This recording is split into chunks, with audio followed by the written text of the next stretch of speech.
Learn from the world's best all in one place with Masterclass, the only streaming platform where you can learn and grow with over 200 of the world's best. Masterclass always has great offers during the holidays, sometimes up to as much as 50% off. Head over to masterclass.com/Spotify for the current offer. That's up to 50% off at masterclass.com/Spotify. Ryan Reynolds here for Mint Mobile. One of the perks about having 4 kids that you know about is actually getting a direct line to the big man up north. And this year, he wants you to know the best gift that you can give someone is the gift of Mint Mobile's unlimited wireless for $15 a month. Now, you don't even need to wrap it. Give it a try at mintmobile.com/switch. $45 upfront payment required, equivalent to $15 per month. New customers on first 3-month plan only. Taxes and fees extra. Speed slower above 40 gigabytes on unlimited. See mintmobile.com for details. Welcome back to Generals and Napoleon. Episode 103, General Kellermann, one of Napoleon's best cavalry leaders. Before we begin, I'd like to remind all of our listeners that if they'd like to support our podcast, please go to patreon.com/generalsandnapoleon. If you'd like to support our podcast in other ways, please go to our YouTube channel and hit the subscribe button. As always, we appreciate your support. Now, on with the show. We have a fantastic guest back for, it's like half dozen time or fifth time? I don't know, Charles. What is it?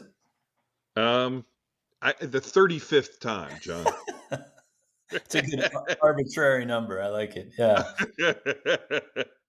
We have the great Charles McKay back on the line. For those of you who don't know Charles, he's a graduate of the Napoleonic Studies Institute there at Florida State. He's also a brilliant mind on the Peninsula War and General Junot in particular.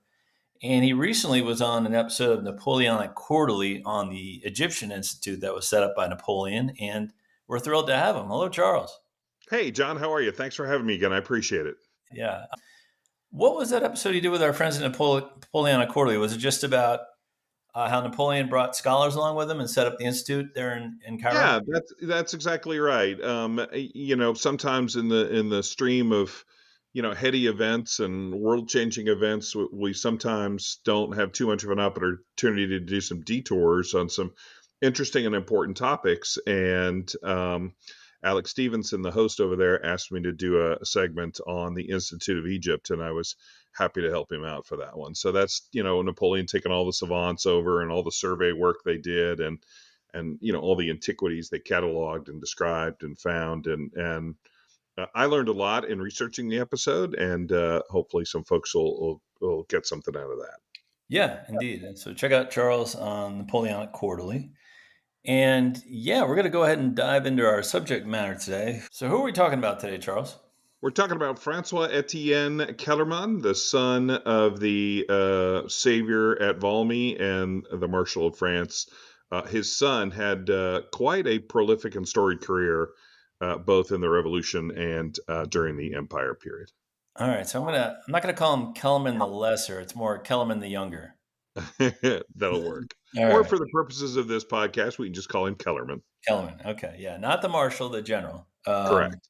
But yeah, he was born in Metz in August 1770 to a soon-to-be very famous father, also a talented cavalry general. I guess he had a military-style upbringing in his house. What was his younger years like?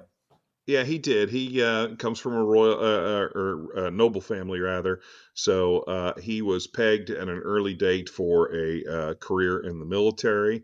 Mm-hmm. And his family also had some diplomatic service routes in the past. So, as you know, he's going to be sent as a diplomat to the United States early in his career as well. Yeah, I was going to ask you about that. How did his military career begin? Well, in 1791, he gets sent to the United States as a representative, of course, from France's new government. And the United States was one of the first to recognize the change in government in France. And of course, it was an important relationship for the United States during the War of Independence. And not much of note in terms of his diplomatic record in the United States, except that he does pick up and perfect his English. Okay. So not in addition to French, he spoke English which a little foreshadowing is going to come in real handy here in several years. Okay, we'll come back to that point in a minute. Indeed. In 1793, Kellerman the Younger is back serving under his father, Hmm. but he was suspended from duty and arrested alongside his dad after the siege of Lyon. Do we know what happened there? Yeah, this is the height of the terror, or it's getting to be the period of the terror, and of course the Kellermans with their noble backgrounds just became suspect in general, and so they were arrested, and through the efforts of some folks, uh, both Kellerman and his father were eventually freed and resumed military service. Yeah, I remember that happening to a couple of marshals and generals. Just Well, it happened to Napoleon, in fact. yeah, So, yeah. at some point or another, a lot of these guys come under suspicion, and again, most of this is trumped up stuff because you at that point you could not have asked for more of a Republican general than Napoleon, Hmm. and he got arrested. So this is just sort of de rigueur. It's just lucky that the Kellermans survived, where so many did not, Right, right. like Josephine's husband, first Yep, husband. yep. Well, in 1796, Kellerman is promoted to chef de brigade and serves under Napoleon for the first time. What famous battles is he involved in the Italian campaigns? Yeah, so he's there from the start. So he is on all of the early battles. He was involved at the occupation of Milan. He was there and at Pavia, the one of the Italian towns that revolted against French occupation soon after in 1796. He's at Lodi. He's at all these early Italian campaigns, functioning as a cavalry officer. Okay. Well, during the crossing of the Tagliamento in March 1797, Kellerman was wounded by several saber blows, but manages to push that crossing and get his troops across. And he's praised and promoted by Napoleon, and who raises him to general of brigade. What skills do you think Kellerman possessed that made him stand out? Because there's a lot of brave guys in the army of Italy. Sure. I think what might distinguish Kellerman at this point is his tenacity. And when he pushes the river here, it's not looking good. His unit is surrounded and isolated. And rather than surrender, Kellerman just continued to fight. He did slay several enemy personally in this hand to hand combat and refused to leave or abandon the position, and that's what finally rallied the unit and rallied others in the area to help come to his support, and they won the crossing. But he is strong-willed and hard-headed and incredibly tenacious, which in some circumstances is going to pay off really well, like this. When he gets into an administrative role later, maybe not so much. Not his strong suit. Yeah, No, yeah. we'll see about that too. Well, yeah, it's funny you mention that. Just to be tenacious can also be stubborn in another situation. So yeah, Yes, well, yeah. we'll get to that. We'll jump ahead though to the famous 1800 Battle of Marengo, where Napoleon's almost defeated by the Austrians. The famous General Desai gets a lot of the credit for saving the victory for Napoleon at the last minute, but do you think Kellerman should get more credit here? Uh, well, Kellerman certainly thought he should have. So, setting up reminding your listeners, Marengo was fought in June of 1800. It's Napoleon's first major battle after assuming the role of first consul. So, winning this battle is critical. And Napoleon had crossed the Alps and then did not have a lot of great intelligence of where his enemy was. And so, sort of pancaked his army looking for the Austrians. And it turns out that the biggest collection of Austrians under Melas was at Alessandria. And rather uncharacteristically, Melas decided to attack Napoleon. And so the early stages of the battle, it's Victor is there with Laon and Murat, and the French are outnumbered and not doing well. In fact, they had been pressed so hard that by the end of the day, the French army is starting to stream off the battlefield in apparent defeat. Melas had received a minor wound, and so withdrew to the citadel there at Alessandria to kind of tend his wounds, and turned over the pursuit of the French to a subordinate. And then it was at that moment that General Desaix came hustling on to the battlefield, and famously assessing the situation when Napoleon said, essentially, this battle is lost, but there's still time to win another one. And then, even though the footsore division of Desaix had been basically trotting all day long to get to the battlefield, they, steeled themselves to go into battle. And the Austrians were not prepared for this. They were surprised, and at the perfectly timed moment, as the Austrian pursuit column is sort of shaken by this appearance of some French in good order who mean to attack them, they get hit on the flank by Kellermann's heavy cavalry, which had been on the field at the start of the day, had not played too much of a role up in the battle up until that point, but then hit 3 battalions of Austrian grenadiers on the flank, and destroyed all of them before they had an opportunity to form a square. And then when the Austrian cavalry hustled up to try and support its own grenadiers, they broke against Kellermann's cuirassiers and fled through their own infantry, causing just a complete collapse of the Austrian column. And then Napoleon achieved the decisive victory that he sought. It's important to the Napoleonic legend. Napoleon rewrote the official account of this 4 times. Yeah. And, it's awfully convenient.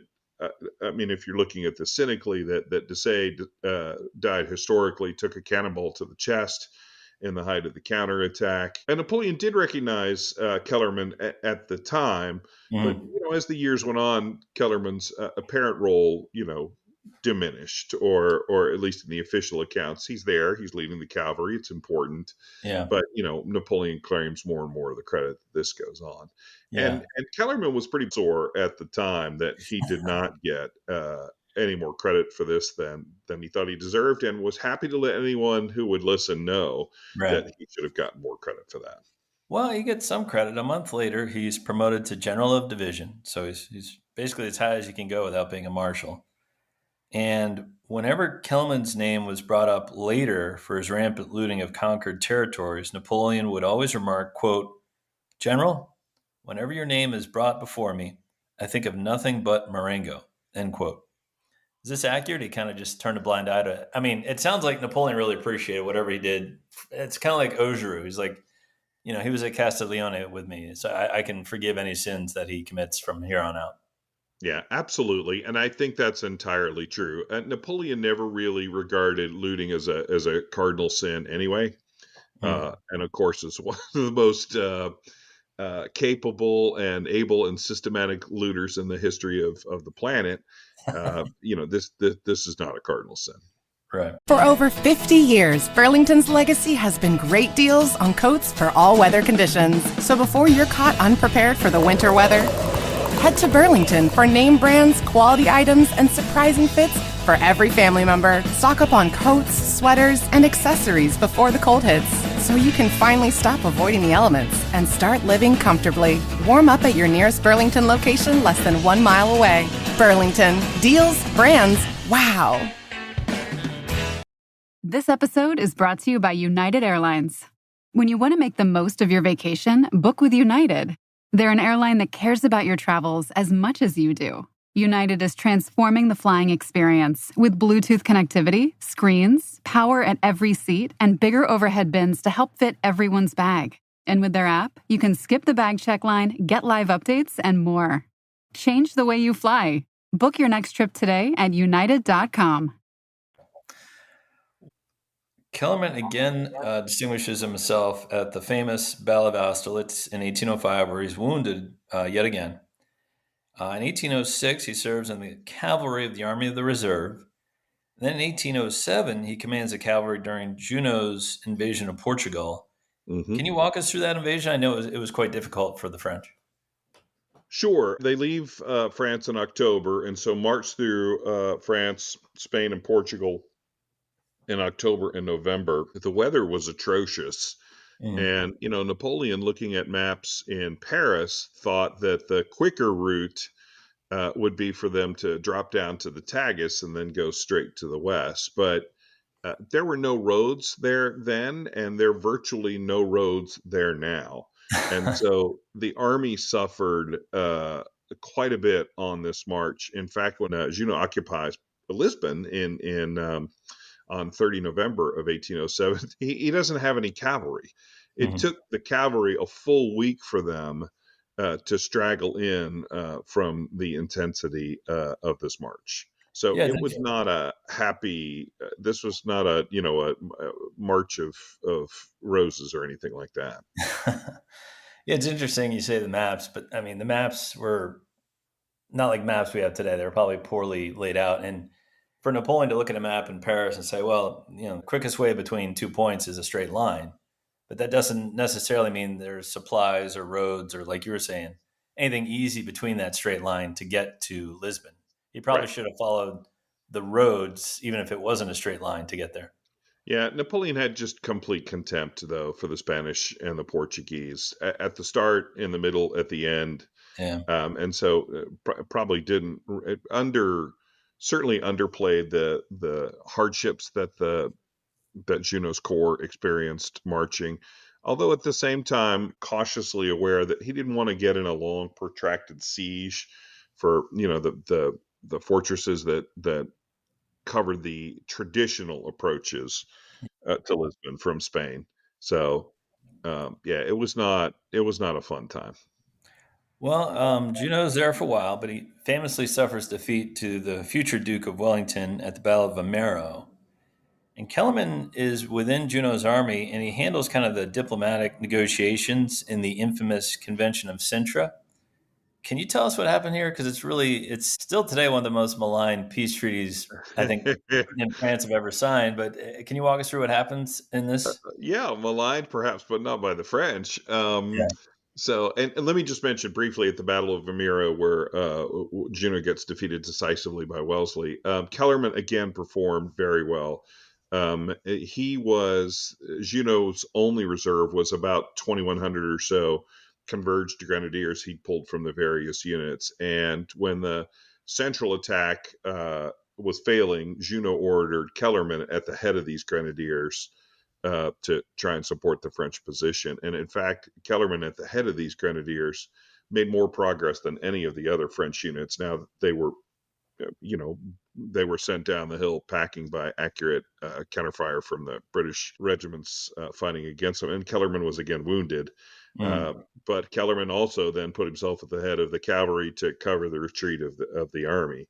So again, performing very well as a military man, but we also see his value here as a diplomat because after a council of war where Junot and his officers kind of considered what their options were, they were aware, for instance, that the Battle of Bailén had happened, which was in July the previous month, where Dupont had been caught and surrendered an entire French corps to the Spanish.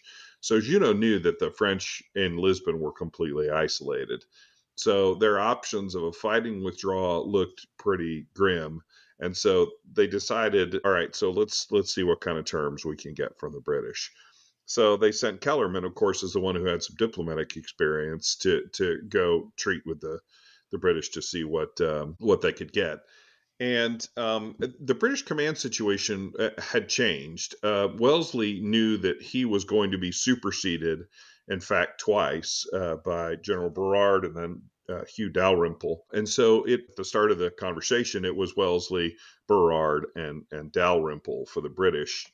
And And at they're this speaking point, in French, right? Because that's the diplomatic language. right, of course, they greeted each other and spoke in French and carried on the conversation that way. But then when it came time for the British to consult with each other and talk about, is this acceptable? Is that acceptable? What we want to do? They went into an adjacent room.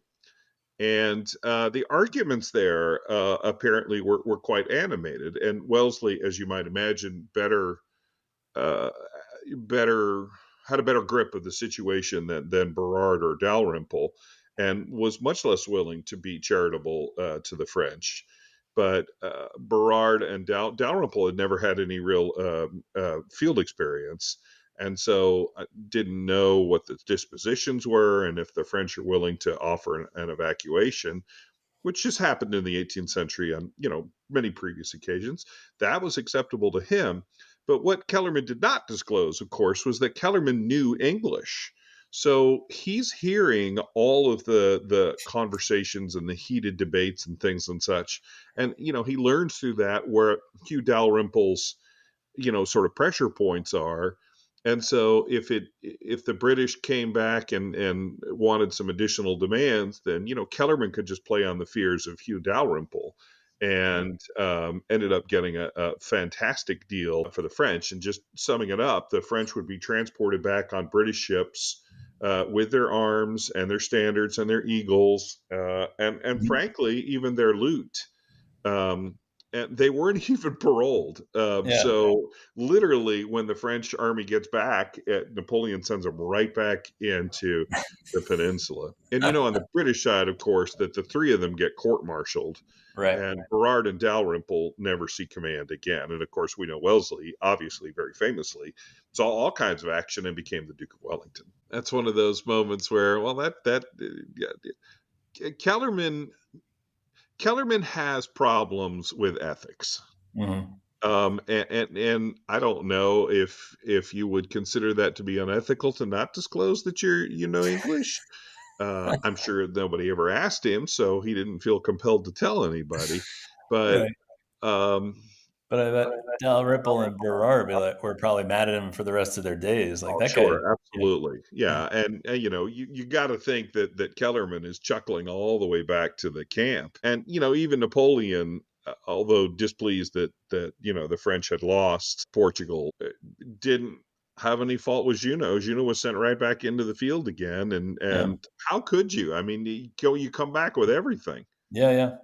Yeah, Well, after being repatriated to France, Kellerman, like you said, is soon back in Spain and wins a big victory over the Spanish army at the Battle of Alba de Tormes. And his greed and looting remain unchecked while in Spain, similar to other marshals and generals like Soult and Augereau. And we were talking kind of before the podcast recording.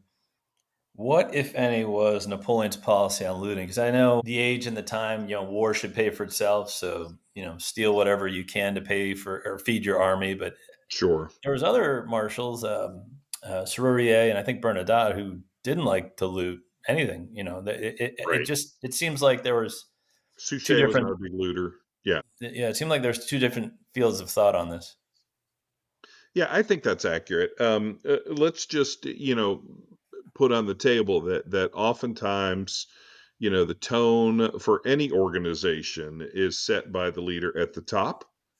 So, when Napoleon is going through the first Italian campaign, and, all of these great cities, Turin, Milan, Florence, Venice, all these great, Rome, all these great cities fall to the French. Napoleon is not just sort of picking stuff up willy-nilly. He literally has experts that he chooses and sometimes commissions to go through all of the different museums or private collections, requisitioning art to go back to France. So a good chunk of the collection at the Louvre was built entirely by Napoleon and his systematic looting. I know that one of the guys that was in the Institute of Egypt, another place shamelessly looted, was sent to Portugal to help Junot and authorities there pick out all the things in the different palaces of Portugal to haul back to Paris. So looting was done on a systematic basis, and of course by the soldiers in the field on a less systematic basis. And I think Napoleon's general sense on this, if the looting is not causing, the local population enough discomfort that they revolt, then he just turns a blind eye. Yeah. He just turns a blind eye to it. And, Yeah. guys like Kellerman and Massena and some others, you see this and like, okay, green light, take whatever you can. Yeah. So if the tradition in the past had been conqueror spoils to take what they can, they would. And Kellerman was a shameless looter. I think what distinguishes Kellerman, though, we're right at the period that we're talking about his presence in Spain in 1811, 1810, 1811, Yeah. and he's made a military governor, the district that includes Ciudad Rodrigo and the approaches to the northern part of Portugal. So when Napoleon orders Massena to command the army of Portugal in 1810, an army, incidentally, that Napoleon had intended on commanding himself, but because of his impending divorce to Josephine and subsequent marriage to Marie Louise, had to stay in Paris. So he sent his most trusted lieutenant, Massena, to command that army. So Hmm. that part of Spain, the interior part of Spain, is bereft of resources of every kind. Right. And so siege warfare plays an important role in that, as you've covered. Gathering the supplies, munitions, food, fodder, is a major part of the management of that campaign. Yeah. And Kellermann is made a military governor of the area around Ciudad Rodrigo and Leon, and he's going to be at the core of gathering the resources necessary for the army of Portugal. Yeah. But when Napoleon adds a couple of districts to his responsibilities, Kellermann just kind of has a total power trip and issues an order that essentially everything that goes on in that area goes through him. And I mean, essentially, it was Messina is supposed to be the commander in the area, Hmm. and Kellermann sets himself up as the kind of like a king Yeah. and drags his feet on sending supplies. Massena has to order him specifically over and over and over again to send supplies. Requisitioning of money in the area was also a challenge, but Kellermann, kind of like tax farming of old, the ancien regime, uh, he's keeping a lot of those resources for himself, a lot of that money for himself. Kind of where that obstinance that I had foreshadowed at Tagliamento comes in here, and he's just obstinate and stubborn and Well, and a lot of the marshals in the peninsula were not team players. They would steal, supplies from each other at some points, just to feed and, their own and men. and gosh, you got to have a little heart for Massena in this. His three corps commanders are Ney, Junot, and Ryle.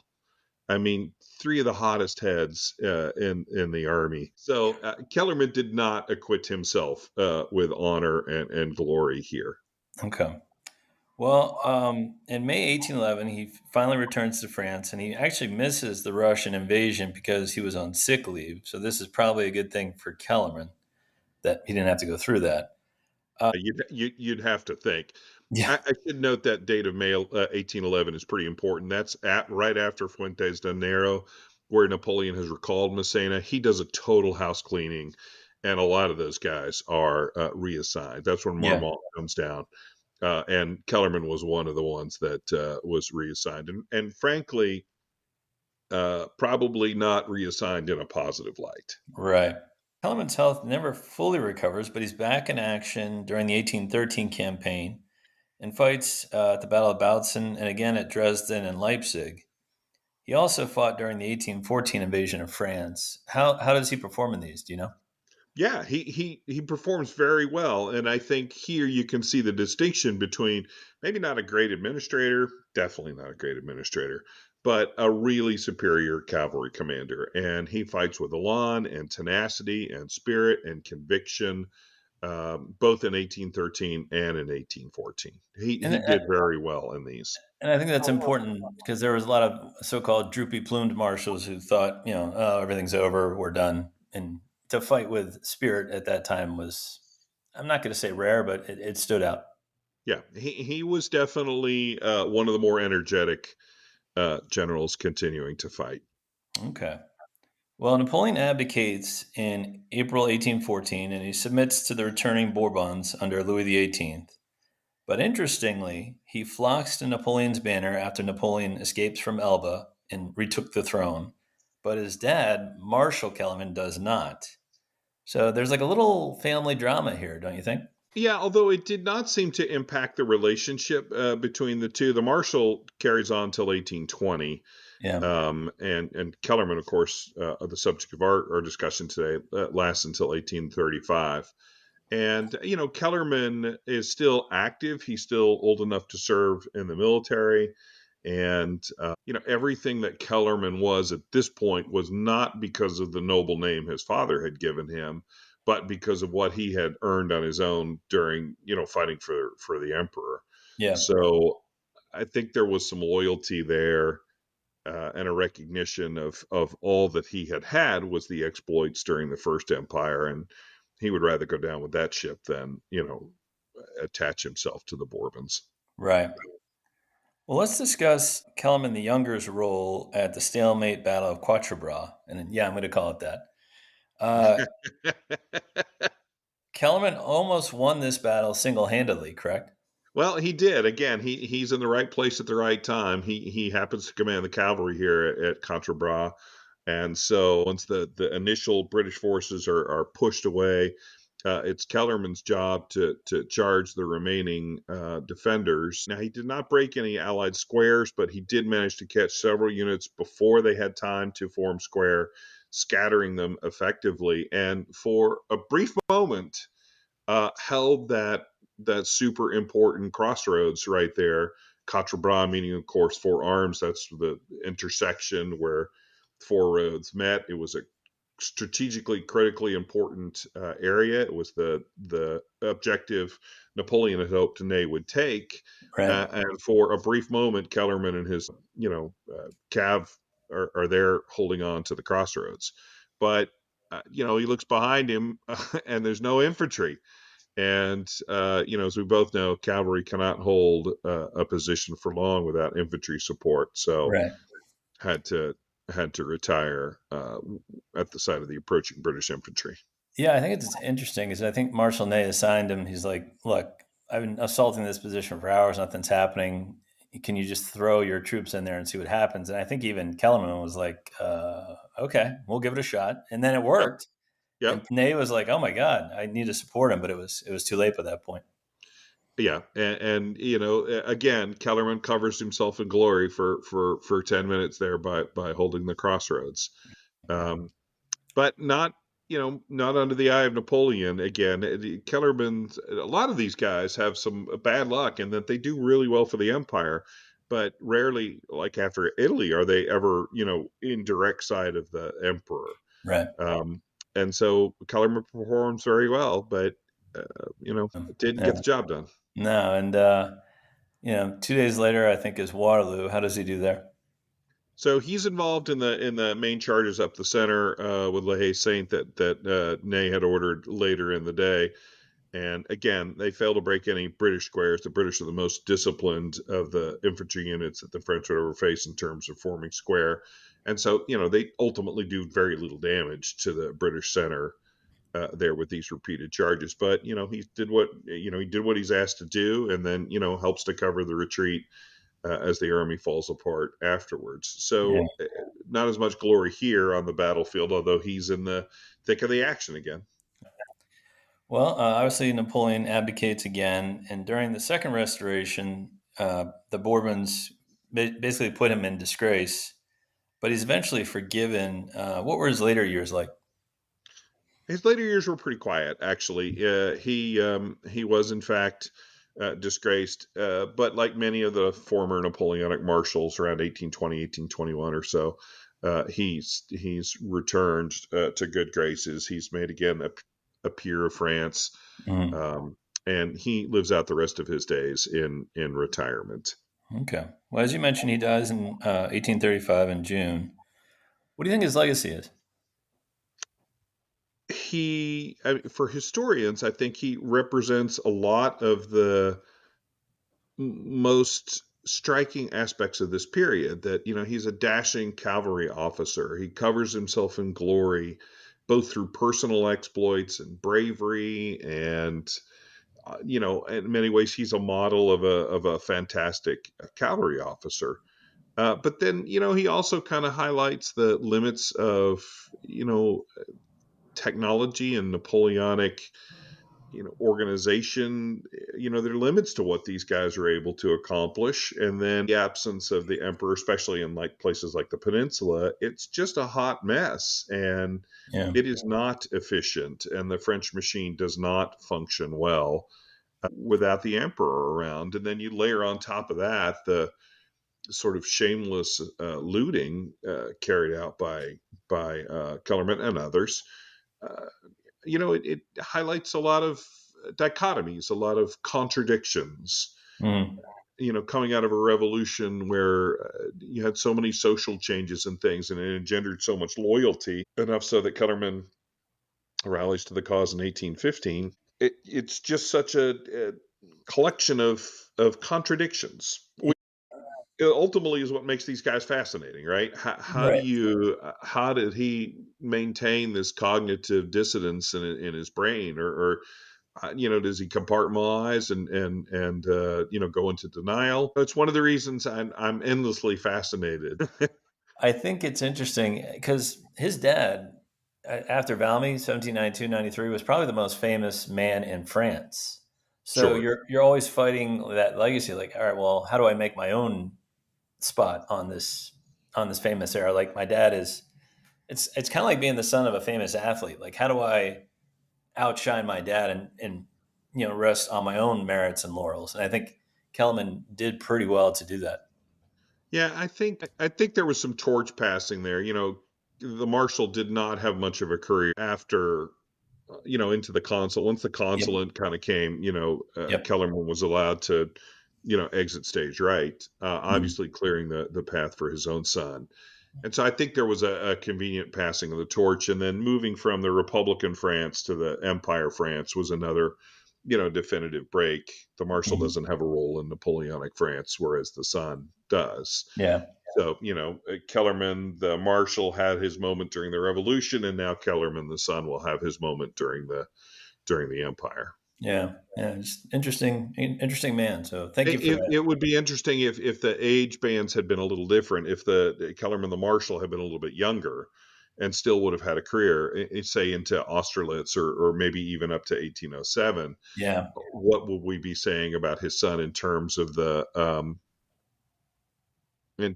overlap there, or the legacy, or trying to outshine, the father, so to speak? But the timing works out perfectly for Francois Etienne. Yes, indeed. Well, thank you for that, Charles. Always a pleasure having you on the show. And again, if you want to learn more about Charles or find him, he's a Bubbles Vampire on Twitter. I highly recommend his Twitter page because he posts a lot of really interesting Napoleonic history there and some great threads as well. So check him out on Twitter. And it's good to have you on the show again, my friend.